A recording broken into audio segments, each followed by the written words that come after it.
trở lại với chương trình Skinzone khỏe trẻ đẹp với MC Trinh Hoi và Hạnh Hana Vũ Hồng Hạnh. Hôm nay Hạnh có một người khách mới, một chuyện mới. Xin chào quý vị theo dõi chương trình. Và hôm nay đây là khách Xochitl Tamaliz. Cô sẽ chia sẻ với kinh nghiệm của cô với chúng mình. Vâng, cảm ơn bác sĩ Hạnh đã cho chúng ta biết về người khách mời của chúng ta hôm nay. Trinh Hoi cũng xin kính chào quý vị đến với chương trình Skinzone khỏe trẻ đẹp. Thưa quý vị, cô Xochitl có lẽ là xin nhờ quý vị lắng nghe câu chuyện của cô, bởi vì câu chuyện của cô cũng khá là lý thú, bởi vì cô cũng đã đến gặp bác sĩ nhiều lần. So I was just saying to the audience that we want to welcome you to the show. You have been with the doctor for a while, and then you have also got a few treatments. So can you please look at the camera and say hi to the Vietnamese audience and introduce yourself to them? Like, you know, what do you do and how did you get to know the doctor? Oh, hi, my name is Xochitl. I have been with the doctor having treatments like maybe for 3 years. And the last one that I have was like implants removed, and breast and lift. Implants remove, breast and lift. Okay. Thưa quý vị, xin lỗi quý vị là Trinh Hoi cũng phải ráng nghĩ trong đầu coi là mình phải dịch như thế nào. Cô Xochitl thì cô nói là đã quen bác sĩ cũng phải là hơn 3 năm rồi và đã nhờ bác sĩ giúp đỡ một số vấn đề, nhưng mà cái cuối cùng là về sữa ngực, là làm giảm ngực đi và nâng ngực lên. Đúng. Không biết là Trinh Hoi có dịch vậy đúng không bác sĩ ạ? Đúng. Dĩ nhiên là tiếng Việt dịch của anh là bao giờ cũng hơn Hạnh. Nhưng mà như vậy thì Trinh Hoi muốn nhờ bác sĩ cho biết thêm về người khách mời của chúng ta. Là bác sĩ đã quen trong trường hợp nào, và đặc biệt hơn nữa là ngoài cái chuyện mà sữa ngực đó, thì trước đó cô đã làm cái gì với bác sĩ, sau đó mình mới nói về vấn đề sữa ngực bác sĩ? Dạ vâng, cô đến với Hạnh ra là để sửa li ti trên khuôn mặt. Tại vì cô đã đi một văn phòng khác, đã đi bơ môi mà cô lại không có hài lòng. Tại vì cô thấy cái môi của cô quá bự và nó không có được tự nhiên, nó phì quá. So cô muốn Hạnh sửa. Với là cô cũng đã đi sửa thẩm mỹ một chỗ khác luôn, mà cô thấy rằng là cái cách làm việc ở đó họ hấp tấp quá, không có detail, cho nên cô thấy cái hiệu quả của cô nó không có được đồng đều. So cô đến văn phòng Hạnh để làm một chuyện nhỏ thôi, đó là sửa cái môi của cổ. Và với thời gian cô thấy cổ confident với cái cách làm việc của văn phòng đó, là cổ tiếp tục làm thêm. Vâng, cảm ơn bác sĩ nhiều. Xochitl, I was just asking the doctor regarding how you said you have known her for about 3 years, right? Yes. And at first, you actually came to her after already getting treatment from other doctors.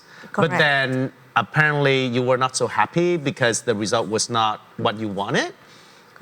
And then so she was able to fix that, right? And then that's how you develop the relationship towards the latest treatment, correct? Yeah. So then, can you tell us a bit about your experience with other doctors and why were you not so happy and what was different about this doctor in general?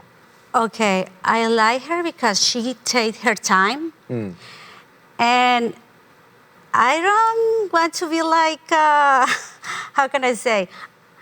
I prefer a woman to do that because women, we can see things like we are very like picky, very conscious about our body. Detailed. Exactly. And the man, I have the guy who do my lips. Okay.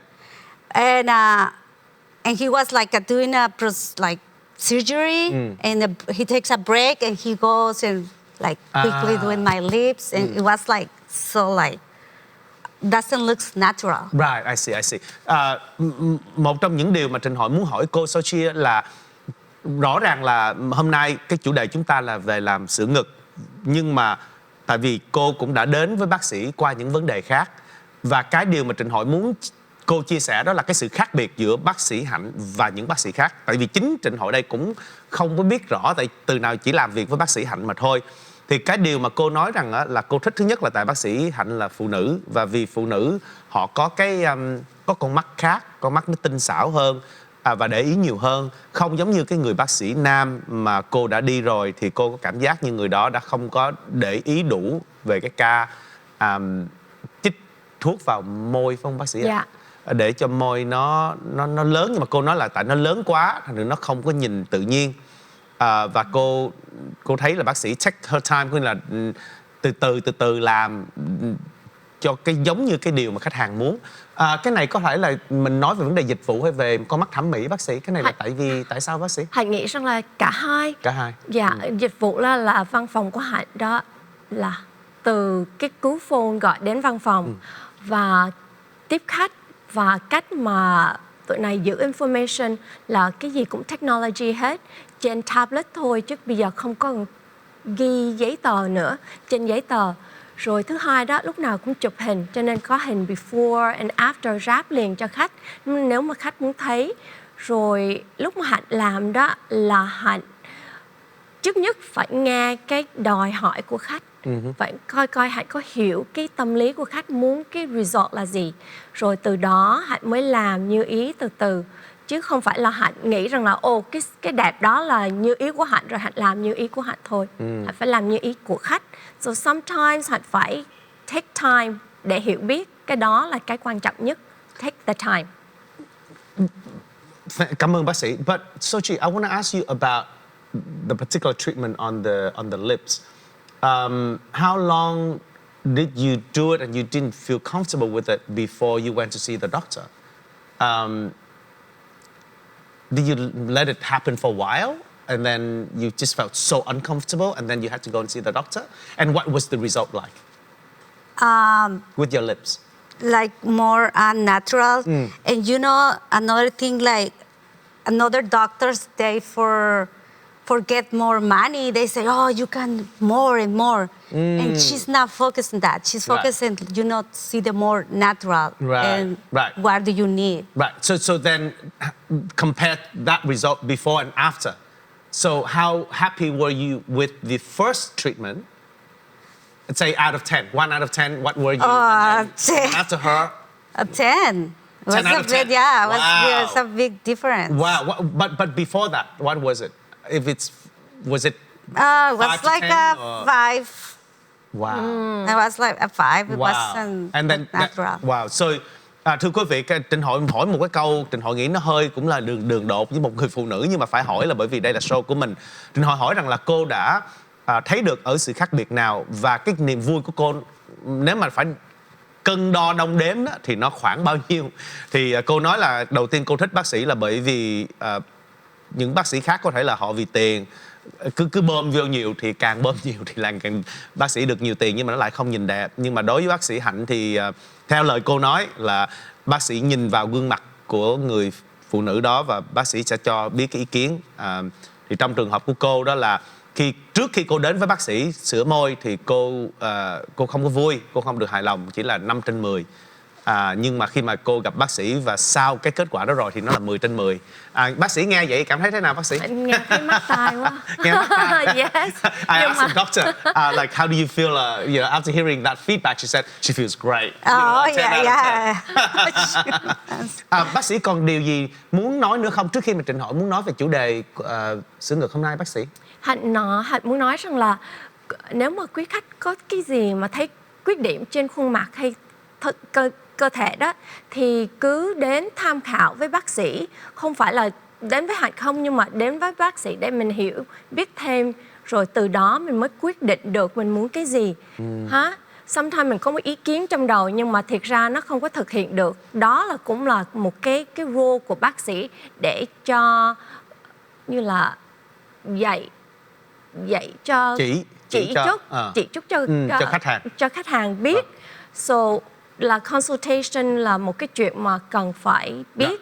Và technology bây giờ nó cũng phát triển nữa, có nhiều cái loại collagen để bơm, hay là có nhiều loại laser, hay là loại technique để làm giải phẫu, thì mình cũng học hỏi được nhiều hơn nếu mà đi tham khảo với bác sĩ trước. Và sự tham khảo đó không phải chỉ qua điện thoại thôi mà có thể qua Zoom call được không bác sĩ? Bác sĩ có những dịch vụ đó không? Dạ có, như là gọi bằng điện thoại, texting, Zoom call với FaceTime. Ở những tiểu bang khác vẫn ok hả bác sĩ? Nếu mà khách ở tiểu bang khác đó muốn tham khảo là làm như phương pháp như vậy trước khi đến văn phòng. Okay, well, Yeah, cảm ơn bác sĩ nhiều. I was just asking the doctor not only how she feels, but really what would be her advice to people like you know, like who kind of like who are not so happy with the result that with other doctors. She said, well, go and get a consultation and get an honest opinion first from a doctor.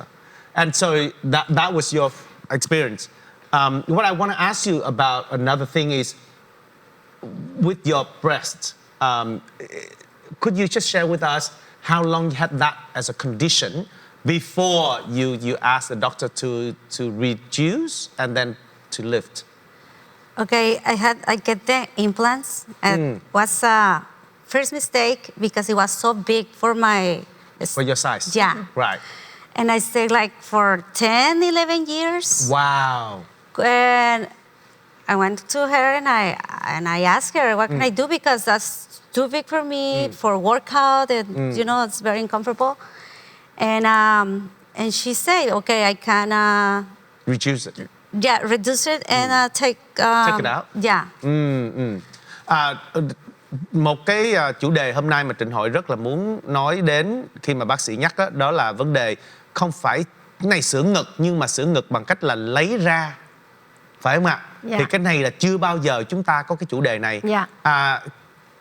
Sự việc này nó có thường xảy ra không bác sĩ? Là tại cổ nói rằng là cổ đã sữa ngực và bởi vì sữa ngực lúc đó nó quá lớn, nó làm cho cô cảm thấy rất là không có được comfortable, nhất là làm việc nhà. Rồi cô đã bị cũng 10-11 năm nay. Thì sau đó mới nhờ bác sĩ giúp đỡ. Thì cái sự việc này nó xảy ra nhiều không bác sĩ? Cái sự việc này đó là nó cũng xảy ra rất là nhiều. Mà mình không có thì giờ cho segment đầu, cho nên hãy xin giữ câu trả lời rồi trở lại với khúc 2 của chương trình để trả lời câu hỏi của MC Trinh Hoi. Vâng, xin quý vị đừng rời khỏi màn hình. Chúng tôi sẽ tạm ngưng trong giây lát cho phần quảng cáo và sẽ trả lại với phần 2 của chương trình. Kính chào quý vị đến với trung tâm Skinzone khỏe trẻ đẹp với sự quản lý điều hành của bác sĩ Hannah Vũ với hơn 20 năm kinh nghiệm. Văn phòng chúng tôi có dịch vụ căng da mặt, nâng ngực, hút mỡ bụng, cắt mí mắt, cấy mỡ vào mông, ngực và mặt với phương pháp tối tân không cần gây mê, an toàn và hồi phục nhanh chóng. Trung tâm Skinzone có 22 loại máy laser tối tân khác nhau để chăm sóc da cho quý vị như da nhăn, ruột ruồi, cốc, tàn nhang, nấm, đồi mồi, rỗ, sẹo, tẩy lông vĩnh viễn và xóa xăm. Dưới cặp mắt nghệ thuật và bàn tay khéo léo của bác sĩ Hannah Vũ, quý vị sẽ có được kết quả trẻ đẹp tự nhiên như ý muốn. Văn phòng chúng tôi có chích Botox và filler và kem dưỡng da. Xin quý vị liên lạc ngay với văn phòng ở Santa Ana và Alhambra, California để lấy hẹn tham khảo miễn phí.